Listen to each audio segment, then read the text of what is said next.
Now, as we start talking about fat, let's firstly explore why we store fat, because it is something that we don't take to very warmly. Unfortunately, we curse what we pinch and jiggle, when in reality, we should be quite grateful for it. First and foremost is the most obvious benefit of having fat, which is it allows us to survive a time of nutrient deficiency or caloric deficiency. Now, in this day and age, that seems like it's something very silly. The idea of having insufficient access to food is almost laughable for most of us. Now, however, it doesn't take a lot to imagine a scenario where things could change quite quickly due to employment circumstances or economic or societal problems. Should such disasters ever happen, we would be very grateful for our fat. It allows us to fast, is one way of describing it. So it allows us to survive any period of scarcity whatsoever. So that's important. Now, another thing about why we store fat is that's worth highlighting is the uniqueness of humans. Now, humans are unique on this planet in a number of ways, myriad things differentiate us from every other animal on the planet. Among them is our metabolic capacity, that humans in particular, we are the only land-based mammals that are obese.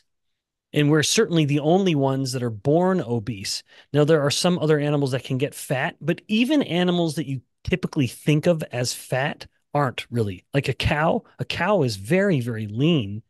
You think of other primates, even a lean human coming in at, let's say, 8% body fat would be considered obese if we compared that human to, say, apes or orangutans.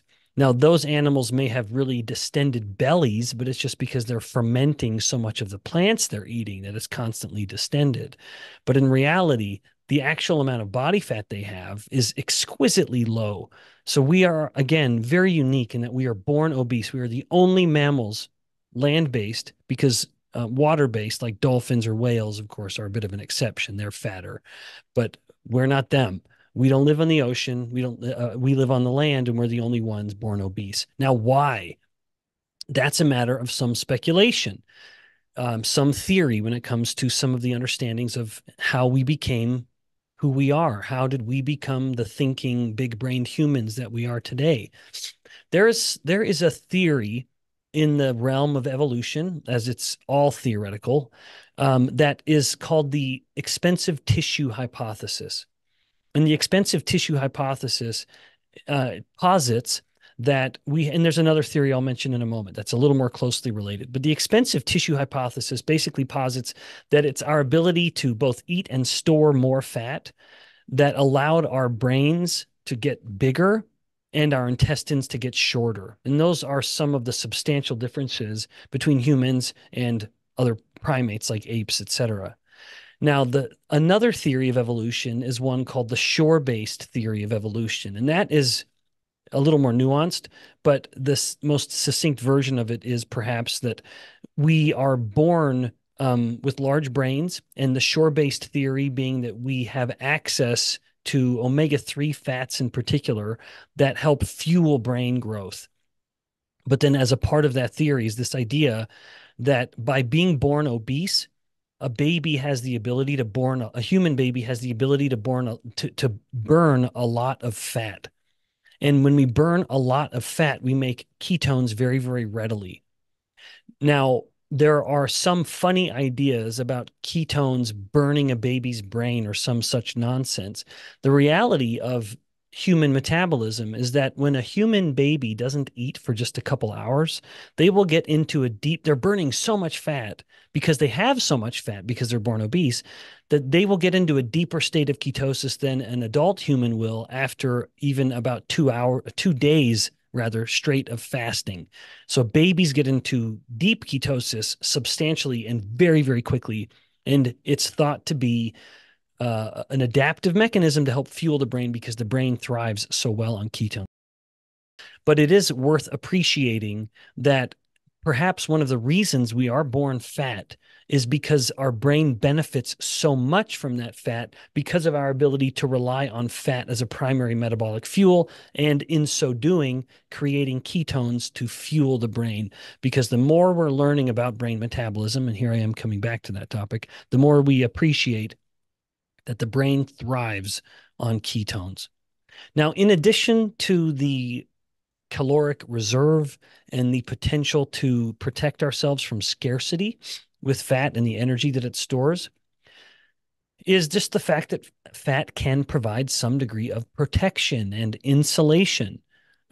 Insulation, particularly as the fat is stored beneath the skin, which we'll get to in a moment, but also a protection as fat is stored within the visceral space, that fat that is stored deeper within the abdominal cavity. It provides a structure or shape to the intestines and even some degree of, indeed, a protection.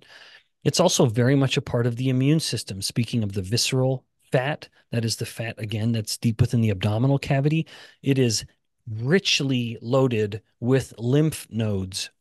Lymph nodes, of course, being a primary component, or in fact, if I'm being technical, a secondary component of the immune system, where we can take immune-related cells and let them kind of incubate and get primed for action and then go fight an infection.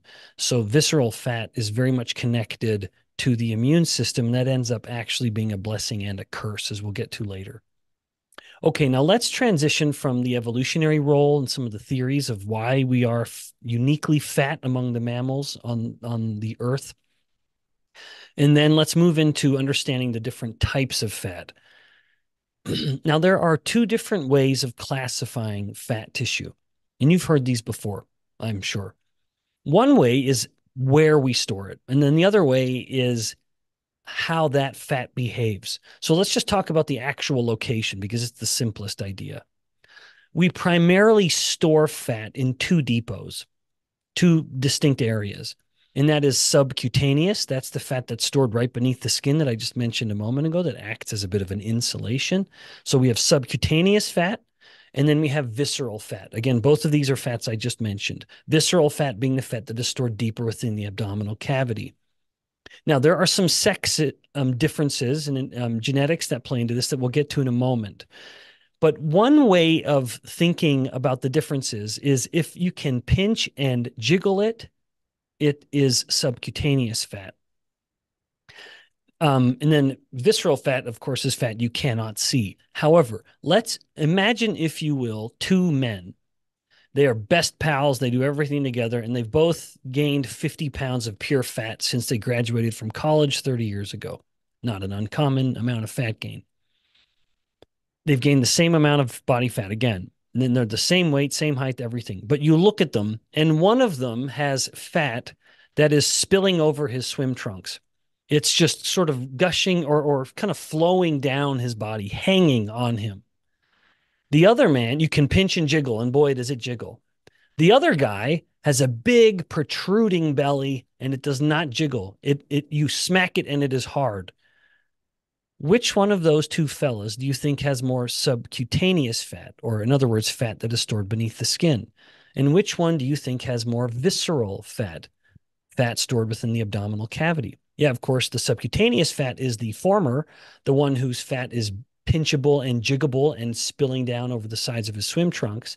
And the other fellow, who looks like he's carrying a baby, is in fact just carrying a lot of visceral fat. And that visceral fat is accumulating beneath the muscles of his abdomen. And so when you smack it, it is hard because you're smacking his skin and muscle, and then the fat is beneath that. If we store fat through hyperplasia, which is the production or multiplication of fat cells, then the fat cells are smaller. Even if they are more abundant, they are smaller. And smaller fat cells are insulin sensitive and healthy. They're anti-inflammatory fat cells as well. In contrast, if we are storing fat through hypertrophy, that is when fat cells are all getting bigger individually. The number of fat cells isn't changing, but the size is changing. And those fat cells become insulin resistant and pro-inflammatory for reasons we've discussed previously. Subcutaneous fat tends to be stored as hyperplastic fat. So they're smaller, more abundant fat cells. And then visceral fat tends to be stored more as hypertrophic fat cells. So fewer in number, but larger in size. Now, as I mentioned, there's another way of classifying fat as we understand the different types of fat, and that is looking at its metabolic behavior. Normally, when you think of fat tissue, you would imagine a tissue or cells that have a very low metabolic rate, and you would be right. In fact, as a scientist who has done these studies, I can assure you that fat cells do, in fact, have a metabolic rate that is so low that it is almost below the point of detection. That when we're testing metabolic rate in fat tissue, it is just, you have to really zoom in to see any of the actual metabolic rate of those cells. Now, that is what we would call white fat. And that fat does look quite white. It looks like Crisco or coconut oil. It really is, I mean, not quite as bright white as those, but it is very, very white. And that is reflective of just the pure amount of fat that is being stored within those fat cells. You see practically nothing else. And in fact, if you look at fat cells under a microscope, all you see is this big round blob. Normally, if you look at, like, if we were to look at muscle cells, it's a very busy thing. It's very dark, pigmented, because you're getting the nucleus, lots of mitochondria, lots of endoplasmic reticulum, and lysosomes, and all kinds of other parts of the cell. But within the fat cell, all of that has been, the fat cell has all of those things, but all of it's been pushed to the edges because it's this big bubble of fat is filling up the fat cell. It is something called the lipid droplet. And it is one big fat lipid droplet. And everything else has been pushed up to the very edges, the nucleus, the mitochondria, and all the other organelles and pieces of the cells I just mentioned. So you only see this big blob of fat. That is white fat. And again, it has a very, very low metabolic rate. That stands in stark contrast, functionally speaking, and in appearance, to what we commonly call brown fat. Brown fat, as you might imagine, looks quite brown. In fact, it's kind of a reddish, brownish hue. And that's reflective, in fact, of a much higher density of mitochondria in part. So there's a much higher amount of mitochondria, which do tend to stain or reflect a bit of a ruddy brownish appearance. But if you look within the brown fat cells, you don't have one big blob of fat or one massive lipid droplet, to use the technical term. You have countless small little lipid droplets. Now, that's an advantage metabolically for a cell that wants to burn fat. If you have a lot of smaller lipid droplets, you have a much more surface area where you can come in and start pulling the fat off of it to burn. And that is what the brown fat wants to do. With all of those mitochondria, the brown fat cells want to burn energy, and burn is the appropriate verb to use here because it also evokes the sense of heat, and that's what it wants to do. It's not burning the fat or glucose in order to get work done, like, say, a muscle cell would do. A muscle cell's burning calories because it wants to work. It wants to contract and relax. Well, a fat cell has no such job. It is, in fact, kind of inert. It's lazy. It's just sitting there. But brown fat is burning that energy to create heat. And one interesting difference, we're going to talk more about age next time, but one interesting difference when you compare babies to adults within the human family, babies have much more brown fat. And this is probably an adaptive mechanism because a newborn baby also has very little muscle. And so if baby gets cold, baby doesn't really have a good way to warm up. An adult does. An adult can shiver. And as the muscles start twitching, they start generating heat from those biochemical reactions. But a baby can't shiver. And so the baby has much more brown fat, which enables baby to be warm without the need for shivering. And that feature of brown fat tissue happens not only because of the much higher amount of mitochondria, but also the higher expression of a very interesting protein called uncoupling protein 1. We have these two overall types. Now, there's actually one that slips in between, between white fat and brown fat. And just as a final note on brown fat, while white fat has a metabolic rate that is so low it's hard to detect as a scientist, we've published those reports. Brown fat actually has a metabolic rate that is on par with what we see in skeletal muscle. Now, muscle has a pretty decent metabolic rate, and brown fat does too. It is multiple times high, like an order of magnitude, 10 times higher than what you see from white fat. Now, again, in between the two is something that is commonly called beige fat. And we even, as scientists, create this weird verb where you can take white fat and beige it, or the white fat cells have undergone beiging. So you can see how we're making this verb, this action of this process of taking the very low metabolic rate, low mitochondrial density white fat and having it start to behave kind of like brown fat. Now, white fat is the fat that we're storing on our bodies to a large degree. All subcutaneous fat, the pinchable jiggable, is all white fat. Visceral fat, the deeper abdominal cavity fat, is all white fat. Now, what we have found, and others have found as well, we've published reports from animals and humans, you have a potential in the white fat to undergo a modest degree of beiging. So it starts to increase its mitochondrial density and some uncoupling. And we found that humans can increase their fat tissue metabolic rate from their subcutaneous fat by up to about 3 times simply by, in fact, by being in ketosis, actually. And we hope to do some more studies to try to optimize the timing of all of that and find out how quickly it can happen. But suffice it to say, white fat at the subcutaneous depot is capable of undergoing this modest conversion to behave a little more like brown fat. There's no evidence to suggest that visceral fat can do that. Indeed, in our studies of animals, we did not do visceral adipose biopsies in humans. That would be very difficult to do. But in animals, we saw that the visceral fat did not experience this change like the subcutaneous fat did. So this is another reason why subcutaneous fat appears to be a little more beneficial, a little more favorable than visceral, not only because of its potential for a little more hyperplasia, allowing the fat cells to stay smaller, but also this potential for the fat cells to get a little hotter, if you will, to have a little more mitochondria and uncoupling.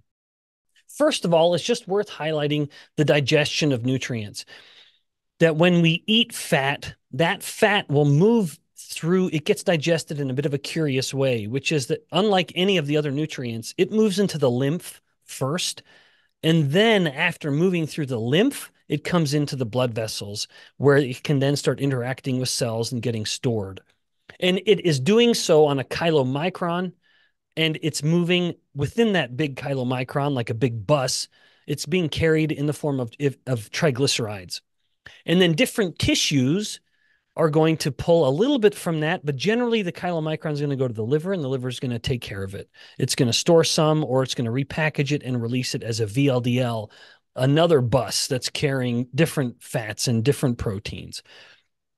So that's a little bit of the digestion process. But if we come to the level of the fat cell, because after all, this is a conversation about storing fat, the fat cell will store fat from both fat circulating in the blood, from triglyceride-rich lipoproteins, to be very precise. That is generally VLDL and LDL, a little bit of chylomicron, but again, generally the chylomicron from the diet just goes to the liver, and then the liver will decide what to do with it, including dumping out some or a lot, and that's going to be VLDL and LDL. So those are all the triglyceride-rich lipoproteins that if they float past a fat cell, the fat cell has on its surface, and other cells do too, an enzyme called lipoprotein lipase. And this is an important little thing I'm going to tell you, which is where you have lipoprotein lipase determines where you store fat. Not necessarily how much fat you store, but where you store fat. You'll notice that you don't store fat everywhere on your body. For example, I don't store fat on the top of my head. It'd be nice to have something there, but I don't store fat there. You don't either. I don't store fat on the back of my hand or anywhere on my hand.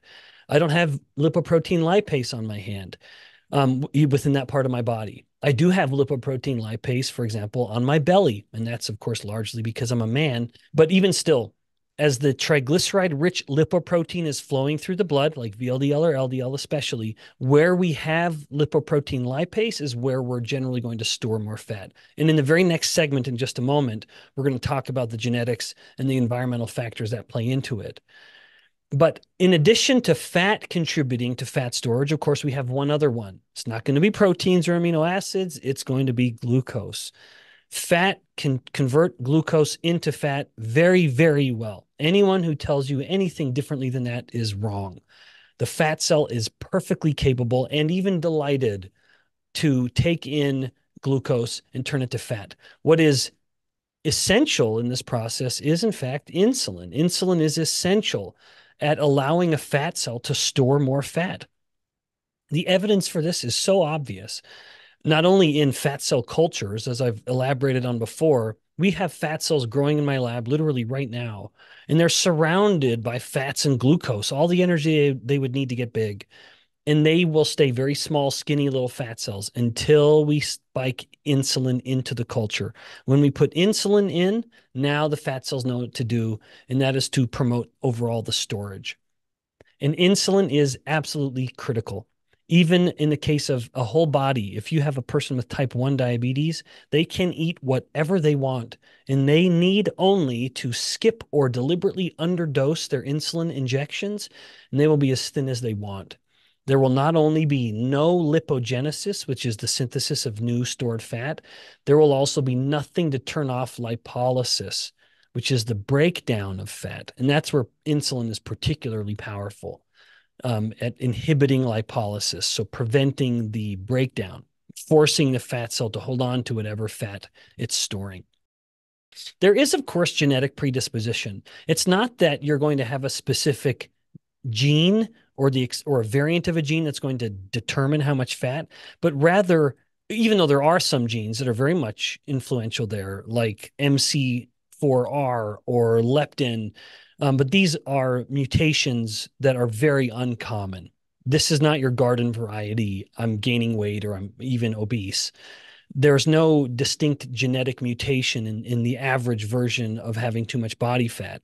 But there is clearly something familial about it. Even if there's not a distinct genetic pattern, if mom and dad are overweight or obese, it's very likely offspring will be too. Now, you can already see the conflict with regards to environment.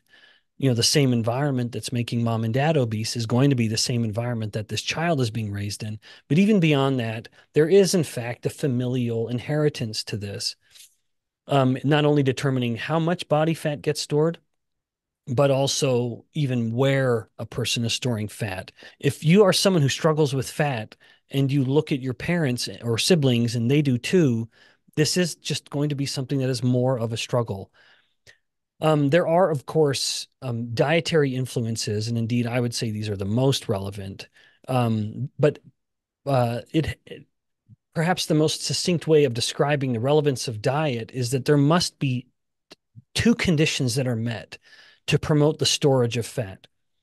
You cannot have fat storage with only one of them. You have to have both. And those are elevated insulin and sufficient energy.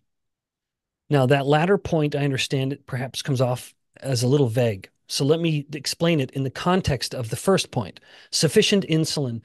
As I somewhat elaborated on a moment ago, there can literally be no fat storage on a human or any animal unless insulin is elevated. It cannot happen. It is impossible. And unless you think, well, Ben, what about all those other, maybe a person ate 1,000 calories in excess. If insulin is low, the body will compensate for that excess by both increasing its metabolic rate substantially by several hundred calories if insulin is low, and it will start wasting energy from the body in the form of producing ketones. Remember, every ketone has a caloric value roughly comparable to glucose. And when you're in ketosis, you're breathing out those ketones or urinating out the ketones. Then if the problem got so bad, then glucose levels get so high that glucose is also spilling out into the urine. So the body has ways to compensate, to reconcile this. But again, if insulin is low, there's no potential for fat storage. Now, if insulin is high, there is the signal for fat storage. But insulin itself is not energy. It's not the hydrocarbons that are capable of being stored as fat within the lipid droplet of a fat cell. And that's where the second point comes in. It's one thing to tell the cell to store fat, which is what insulin is doing, and why that is a drum I beat so loudly. A fat cell, like every cell, must be told what to do with the energy that's available to it. Hormones do that, particularly insulin. So again, it's one thing to tell the cell to store fat, but it's another to actually have the hydrocarbons or the calories, to say it another way, to actually fuel that storage. And that's where the sufficient energy or sufficient calories comes in. So you must have an insulin stimulus to store the fat, and you must have sufficient calories to fuel that storage or provide the bulk of the storage.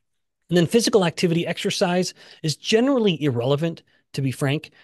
One of my hopefully clever quips is that you eat smart to be lean, but you exercise to be strong.